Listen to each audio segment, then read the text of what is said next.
Hey everybody, a few years I recorded a video called The Hero's Journey, and I talked about the classic tale of how heroes go through the cycle of becoming heroes. It was really well received, and I wanted to take that and focus primarily on the process for returning bar students. In today's episode, what I'm going to do is circle around to the beginning and take the first 6 steps of the 12-step process that Joseph Campbell created in his classic study called Monomyths. And we're going to look at how that applies to bar students. So if you're just starting out in your studies or thinking about starting and taking the bar exam, I think you're going to find a lot of insight in terms of just the parallels between classic heroes and bar takers. Not something you might have thought of, but I think they're actually pretty much the same. We're going back to the very beginning of Joseph Campbell's Monomyth, and you might have heard of it. It's fairly well understood and it's well read. Essentially, it presented the structure of the classic hero in literature and their journey. It's got 12 stages as Campbell analyzed it. And you might be familiar, if not from his book, which was called The Hero with a Thousand Faces, which I think was required reading for most people in college. But you might know this from Christopher Vogler's The 12-Stage Hero's Journey. Both of them basically are saying the same thing. Now, if you've never heard of any of them, that's fine. It does not really hurt you at all, but it's really very simple. Think of Star Wars or The Wizard of Oz or Indiana Jones or more contemporaneously Wonder Woman or Black Panther. Think of almost any mythic hero's journey and you've got the 12 stages. And to me, starting out, getting ready to take the bar exam is a good place to compare and consider that process.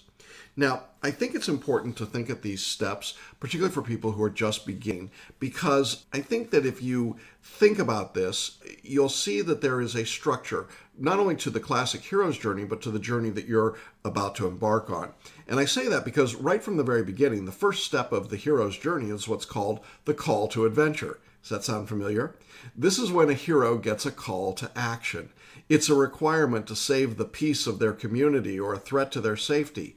It may not always be a traumatic event, but ultimately it disrupts the hero's ordinary day-to-day living, and it presents this challenge or request that has to be undertaken. Now, most of you who are listening today or watching and are considering or ready to take the bar can think back to the moment when you recognized or realized that you were going to have to take the bar exam. For some of you, it was an obvious outcome. You were going to law school, maybe you are going to law school right now. You'd eventually finish and you have to take the exam. For many of our listeners, though, it's probably not quite that easy. You were moving along in your life, things were going according to plan, and then life happened. Something happened in your life. Maybe it was a change in your marital status, maybe a change in your living arrangements, maybe it was a change in your employment or what state you wanted to live in. Maybe it was a health problem for you or something I see often, someone else in your family. Maybe it was a career change. Suddenly you found yourself left out of a job that you thought you'd have for a very long time. Maybe it was just, it's on my bucket list. Whatever it was, there was for most of you, and is right now for many of you, a call to adventure. Now, one of the interesting things that happens to me is that I often get a chance to talk to people at just about that moment when they've received that call to adventure, and they're still very tentative and very concerned about what that's going to mean in their lives. And rightfully, and maybe that's where you are right now. There's a general sense of anxiety that comes along with this embarking on something so big and so perilous and so stressful. And for some people, and in the typical hero's journey, the next step is literally called the refusal of the call. That's really the sense of fear that you're just not going to be good enough. I can't do it. I'm not smart enough. I'm not talented enough. I don't have the right resources. And the problem that you have in front of you of passing the bar might seem like it's too much to handle. And so the comforts of what you know are better than the perilous road ahead. And for many people, this is a real thing. They look at the bar exam, they read what's online, they see what's in the newspapers, they see what's being reported and talked about at the water cooler, and they see what's involved when they go online to apply and fill out the forms and get their software downloads, and they look at the travel cost and the study cost and the cost of a bar review, and they say, nope, that's not for me. I just can't do it. And that's okay.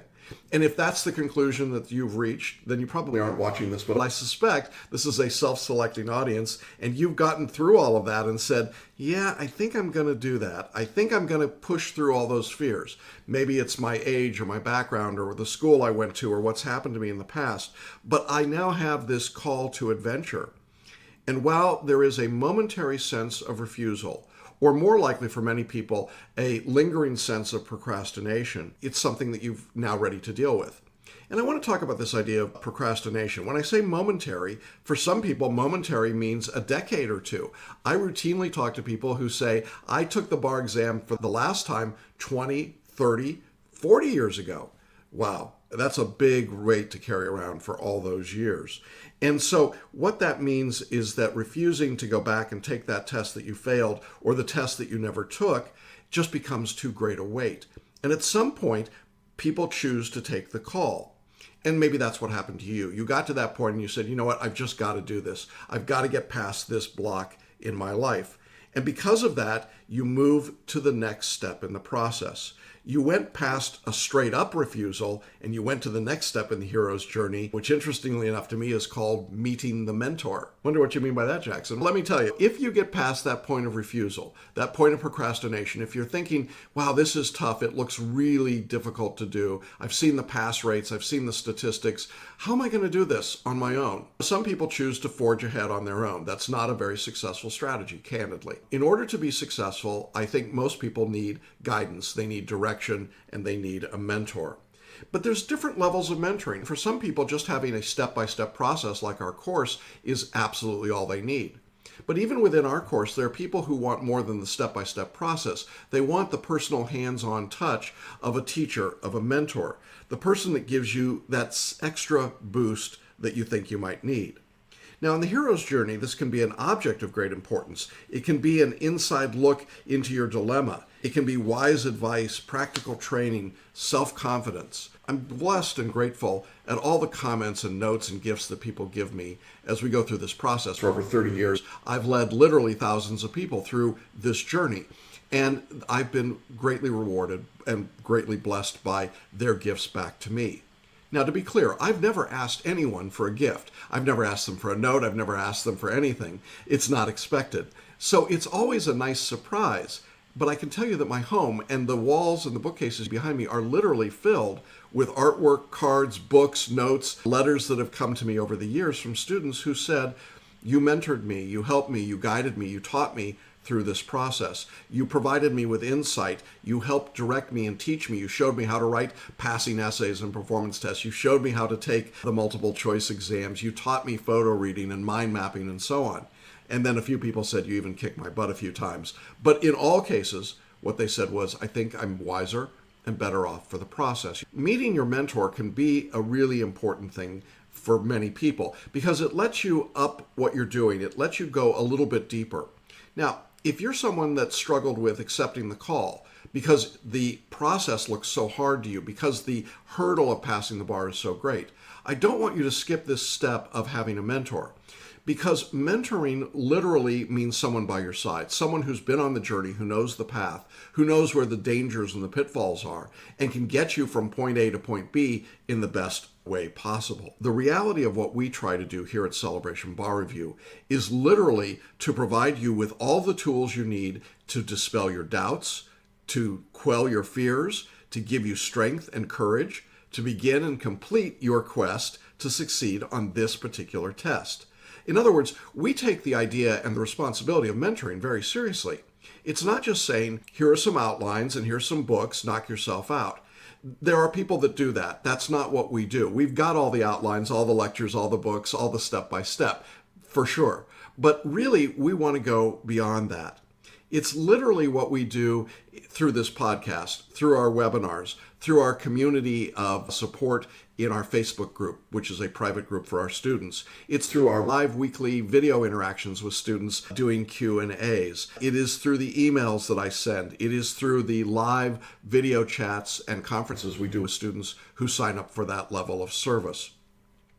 All of that is designed to give us the opportunity to provide and pour some insight, some wisdom, some experience, and some guidance into your situation.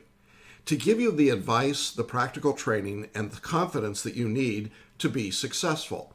And so that is step number 4 in the hero's journey, and I don't want you to skip over it. I don't want you to miss it. I know that some of you are going to take a big box bar review, and you're going to find yourself literally alone, even in the sea of people. When that happens, consider the possibility that mentoring would make a difference for you. Reset your parameters. Think about what you're doing and why you want to do it.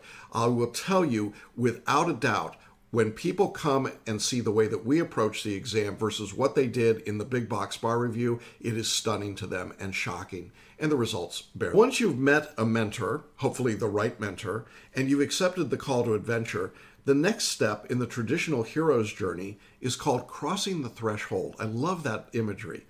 Now, this is where you literally bring your studies to the front and you begin working through your work. You begin working through the preparation. For many people, it's both physical, spiritual, emotional, and intellectual. So there's a lot going on there for sure. It's all of those things. And for some of you, you go into it willingly, some with enthusiasm, but for many people, you might have to be pushed. Maybe you're really anxious. You didn't want to do this. You had those fears at the very beginning. You put it away. You picked it up. You put it away. Look, that's real life, and we know that. But here you are. Maybe you realize that you finally had to take the exam. You had to confront it after whatever period of time you've been away from it. Maybe your thought was, I don't want to have to take the exam, but if I want to keep practicing and I'm moving to some place where I need to be, this is a reality and I've simply got to do it. In any event, you cross the threshold between what you know, the world that you're familiar with, and the world that you're not familiar with. And taking the bar is a world that most people, frankly, are not familiar with. Now, in the journey of the hero, this usually means having to leave home or doing some things that the hero was afraid to do. And I think that's a perfect metaphor for taking the bar exam. Look, if you've been in law school for 3 or 4 years, that's been home to you. I remember law school very fondly. I was used to doing it. I had a routine. It was a fun place to be in a weird, sick kind of way that only people that go on to be law professors probably find. But the point is, it was home. But now you have to do something new. If you've been in the practice of law for many years, that feeling, your work, your practice area, you're an expert in that area, but now you're going into an area that's something you don't know about. There are all of these subjects, many of which you haven't looked at for years, if ever. If you haven't practiced law at all, but maybe you went to law school and then you went out into the world, and now you, for whatever reason, want to or have to take the bar exam, then definitely in your case, there are fears and demons, what I call the snakes out there. Killing your own snake is now what you have to do. But the threshold presents itself to you as that barrier, that gap. And so what you have to do is to take the step over the threshold. And how does that? You begin your studies. You take the first assignment. If you're in our course, you look at the syllabus and it's got step 1 and you do that and you check it off and you go, oh, and then you go to step 2 and you check that off and you go, okay, I can do this. And we keep building step after step. So the point is that when you take that first assignment, you listen to the first lecture, you send in the first piece of writing, or you write the first piece of writing, what you're doing is you're making the commitment to a journey. Now, you may not know at the beginning, and many of you are at the beginning. Many of you do not know where the journey is going to lead you or what's in store for you. And yet one of the amazing things to me is how much growth will occur for virtually everyone. Now, one of the things that we do is that when students conference with us, we do all of the conferences on video and we record them and send the student the copy of the recording. But I also have a copy and I can go back and look at it, and I often do that. And one of the things that really stands out to me is to watch how the student's body language develops and changes over time. The initial conferences are often very stressful. They're anxious times for the student, and you can sense this fear of crossing the threshold, of moving into doing something new. We're asking people to write in a different way than they did in their other work, or certainly in law school. We are asking you to study in a different way. We're suggesting a different way of reading if you're a photo reader. I'm showing you a different way to take questions and to put the material together. And that can be, as a whole, very frightening.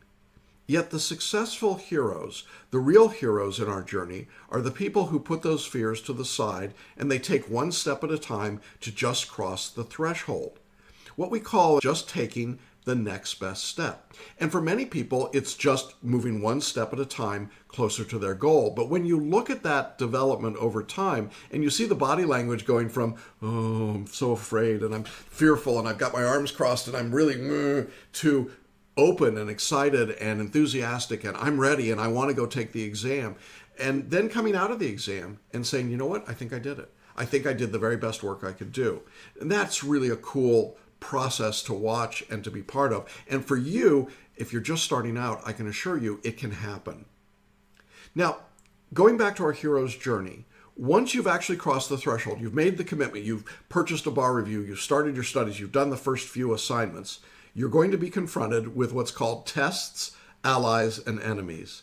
Essentially, in the mythical journey, our heroes are presented with an ongoing set of subsequently more difficult series of challenges. There will be obstacles thrown in your way. Sometimes there will be physical hurdles. Sometimes it's just someone in your life who's determined to stymie your progress, and you have to overcome each challenge as it comes up, like whack-a-mole. And let me just share with you a few of the challenges that our students have gone through as they prepare for the bar exam, because some of them are really remarkable. A few years ago, one of our students traveled from Florida to Puerto Rico to begin her final preparations for study. While she was in the airplane, she developed something called thrombosis. According to the doctors, apparently, she probably should have died on the airplane flying from Miami to San Juan. She got into San Juan. They immediately rushed her to the hospital. They did a series of tests, and they said, call your family. They started bringing the family around, and the doctors apparently told her family that she was not likely to survive, but she did, in fact, survive. I think that in itself was miraculous enough. But as the student tells the story, what happened was the doctors were telling her that she was in mortal danger, literally. She was crying, as you might expect, but the amazing part, she says, is that she wasn't crying because she thought she would die. Now get this. She was crying because she had studied and worked so hard and she wanted to go to take the bar exam later that week. So through really nothing less than a miracle, over a period of about only 3 days, her body began to heal. And it healed enough that the doctors gave her a clean enough bill of health to fly back to Florida and to take the bar exam. Now, talk about an amazing obstacle to throw in your ways just a few days before the test. Another student lost a parent to Alzheimer's right before the exam. The parent was in horrible condition, but suddenly went into kidney failure, was rushed into hospice care, and passed away. Now, that kind of death in the family happens far more frequently than I want to tell any of you as you get underway with this. It's not that the bar exam causes death in the family, but somehow all of those normal events, regular events in the world are magnified when you're taking the bar exam. And it's really horrible, obviously, in any circumstance, but right before a high-stakes test, it's about the worst possible time it could be. And it causes students to have to make a decision. Do you go forward? Do you stop? Do you grieve? Do you wait? What kind of obstacle do you have?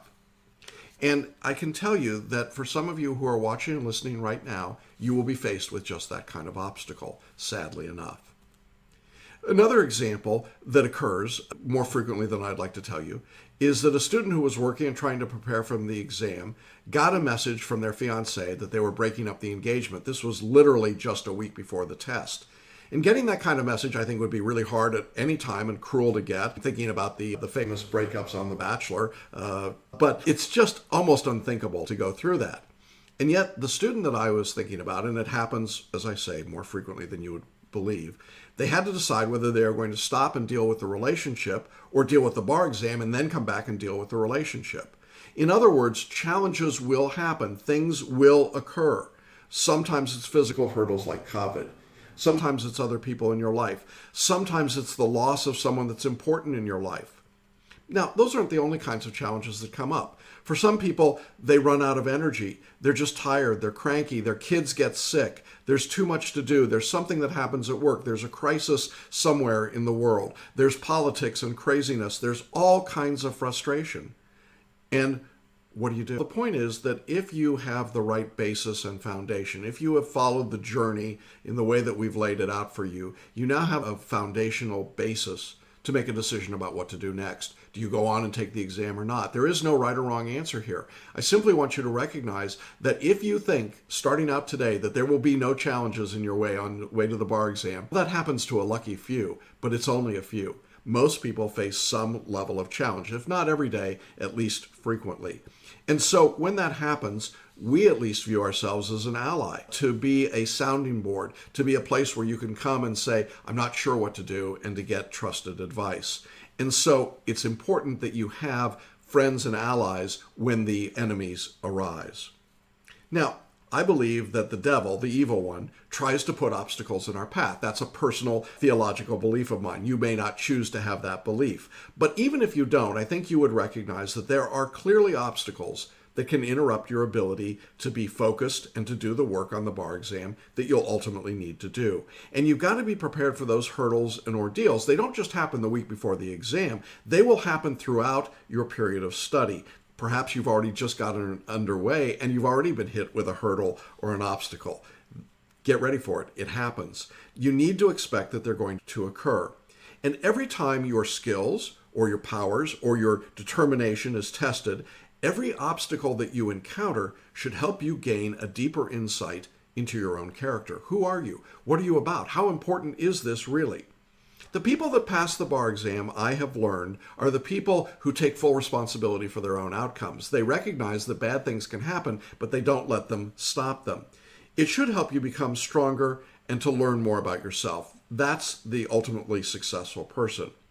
And throughout this process, I think you will find when you get ready to take the test, and even when the test is done, you can think back and look back and see what were your obstacles in your tests, what were your enemies, who were your enemies, and who are your allies. And when you get that perspective in mind, I think it changes everything that goes on. That takes us through the first 6 steps of the hero's journey. There are 3 more steps leading up to the actual test itself. But today, I wanted to focus on this starting point and getting underway. I wanted you to see this because I think once you understand that this is either what's going on for you right now or what it's going to happen to you over the next few weeks or months, knowing it ahead of time, recognizing that there is a universal truth to this journey that we all have to take, and in that sense we can all relate to it.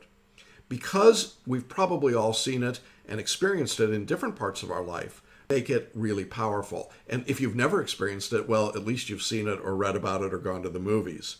So I encourage you, among other things, to journal the experience, to make notes of the journey as you're going. Journal what you're doing. Keep records of what's happening, of how you're feeling. Use tools that we offer in our course like meditation and paraliminal recordings to help keep yourself grounded and focused and to be aware of what you're doing. Look for the right mentor. Look for someone who can walk you through this process, someone who can guide you, someone who can help you avoid the pitfalls along the way. And we honor to be in that position. I hope that you'll consider Celebration Bar Review, but regardless of what you do, I want you to be aware that you don't have to go on the journey alone. Look, if you're just starting out and getting ready for an exam coming up in the future, recognize that the steps that you have to take are well defined. They will happen. Whether you think you can skip them or not, yeah, you probably can't. And along the way, you will grow, you will develop, you will become a hero, a champion. And that's the really amazing part of the work that we get to do. I watch ordinary people turn into heroes almost right before my eyes, and it is an incredible blessing and challenge and joy to me and to our entire staff to see that happen. That's our message. I hope that this is helpful for you.